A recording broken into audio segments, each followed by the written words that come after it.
Hypertensive disorders in pregnancy are important causes of maternal and perinatal death and disability. It can affect several organs and is then called pre-eclampsia, severe pre-eclampsia, or eclampsia. It can occur during pregnancy, delivery, and in the early postpartum period. Definitions. Hypertension is persistent high blood pressure, 140 mm mercury systolic, or 90 mm mercury diastolic, or higher. Pre-eclampsia is new-onset hypertension after 20 weeks gestation with protein in the urine. Severe pre-eclampsia is any hypertension with one or more of the following: severely elevated blood pressure, 160 mm mercury or higher systolic, or 110 mm mercury or higher diastolic, or persistent severe headache behind the eyes, or visual disturbances like silver lights or blurry vision, or persistent upper abdominal pain from the liver, or respiratory distress caused by pulmonary edema, or decreased urine production, less than 400 milliliters per day.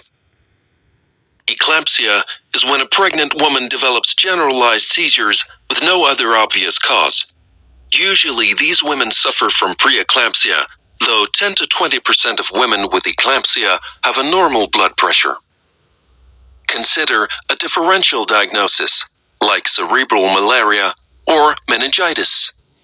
Causes. Pre-eclampsia is caused by pregnancy and cured by termination of pregnancy. The specific mechanisms for the development of pre-eclampsia are not fully understood, but the placenta and a hostile reaction from the woman's body to the implantation of the placenta are central. Hypertension in pregnancy is therefore also an important risk for the fetus, for intrauterine growth restriction and intrauterine fetal death and birth asphyxia. How to diagnose? All pregnant women must have their blood pressure measured at all visits to a health facility. If an elevated blood pressure is identified, it should be confirmed after the woman has been resting in a sitting, slightly reclined position for 4 hours. If severe preeclampsia is suspected, you should not wait 4 hours to repeat blood pressure. Instead, begin treatment immediately. If hypertension is diagnosed, perform a urine dipstick to check for protein and assess signs of severe pre-eclampsia, such as headache, visual disturbances, dizziness, nausea, and upper abdominal pain. Management of hypertension.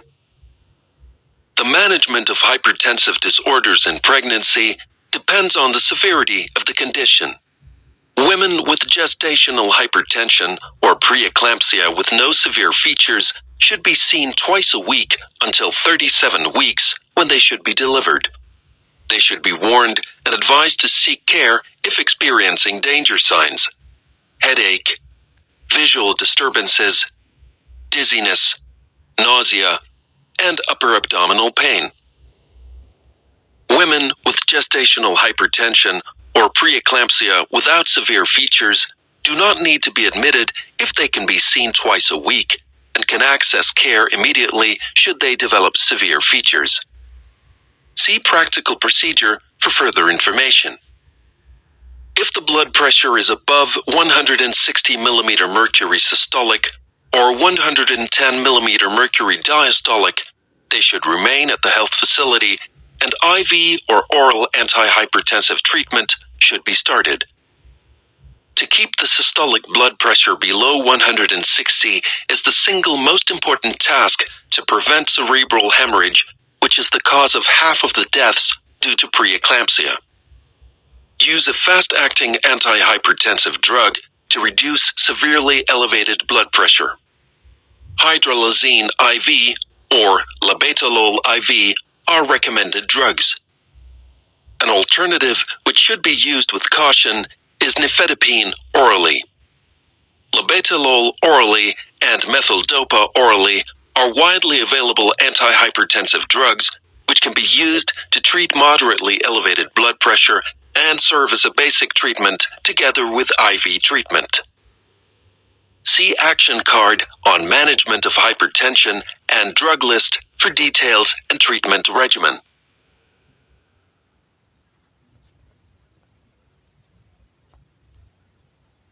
Severe preeclampsia and eclampsia. If a patient has severe preeclampsia or eclampsia, this is what you do. 1. Call for help. 2. Assess vital signs and fetal well-being. Control blood pressure to under 160/110 mm mercury. Monitor fluid in and output, and plan delivery. 3. Check airway and breathing. 4. In case of uncontrollable high blood pressure despite treatment, or central nervous system symptoms, headache, visual disturbances, dizziness, hyperreflexia, or even convulsions, manage with magnesium sulfate. In case of convulsions, don't panic. Convulsions are self-limiting. While convulsing, prevent the woman from trauma and tilt her to one side. 5. Insert IV lines. 6. Give magnesium sulfate, the safest and most effective way to treat and prevent convulsions. In order to reach the therapeutic level, you must give the drug intravenously. Never give magnesium sulfate intravenously fast, as this causes heart arrest. Give the woman 4 grams of magnesium sulfate intravenously, slowly, over 5 to 20 minutes, using a 20% solution. If magnesium sulfate 20% solution is not available, see drug list for preparation from 50% solution. Now check for toxicity. The first sign of toxicity is loss of tendon reflexes. A more severe sign is respiratory depression with a respiratory rate of less than 12 per minute.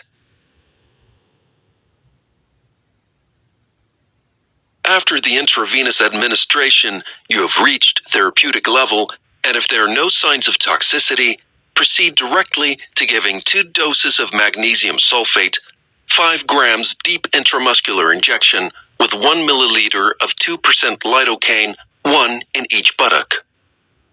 Every 4 hours, you must check for signs of toxicity.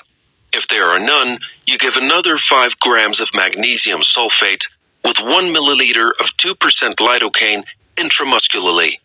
See drug list. In case of signs of toxicity, you do not give the intramuscular dose of magnesium sulfate. If the respiratory rate is less than 12 per minute, give the antidote calcium gluconate, 1 gram intravenously, slowly over 3 minutes. At heart arrest, call for help. Start resuscitation with chest compressions and ventilation, and give calcium gluconate, 1 gram IV push with no delay. Therefore, calcium gluconate must always be available if you administer magnesium sulfate. Pay attention to urine output, since intoxication is seen in patients with an output of less than 30 milliliters per hour, averaged over preceding 4 hours. 7. Management of a woman with other types of severe preeclampsia. 8. Put in a urine catheter and write down fluid in and output every 4 hours. 9. Monitor each half hour, respiratory rate, blood pressure, tendon reflexes, and fetal heart rate. Pulmonary edema caused by fluid overload is another important cause of maternal mortality from preeclampsia. It presents as breathing difficulties and fast respiratory rate, 22 or more per minute, and should always be managed as a life-threatening emergency. It's caused by fluid overload, and therefore the fluid balance must be controlled thoroughly. The total fluid intake, oral or IV, should not be more than 1 liter per 12 hours. At pulmonary edema, the control of the blood pressure is also of central importance. Also administer oxygen if available. Diuretics is usually discouraged but can be necessary to administer in low doses. 11. Plan the delivery. Once the patient is stabilized, she must be sent with escort to a referral hospital. At eclampsia, a rule of thumb says that delivery must take place within 12 hours.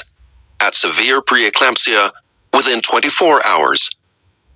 If the gestational age is between viability and 34 weeks, and if the mother is stable, you might decide to postpone delivery up to 48 hours for steroids for lung maturation to have effect.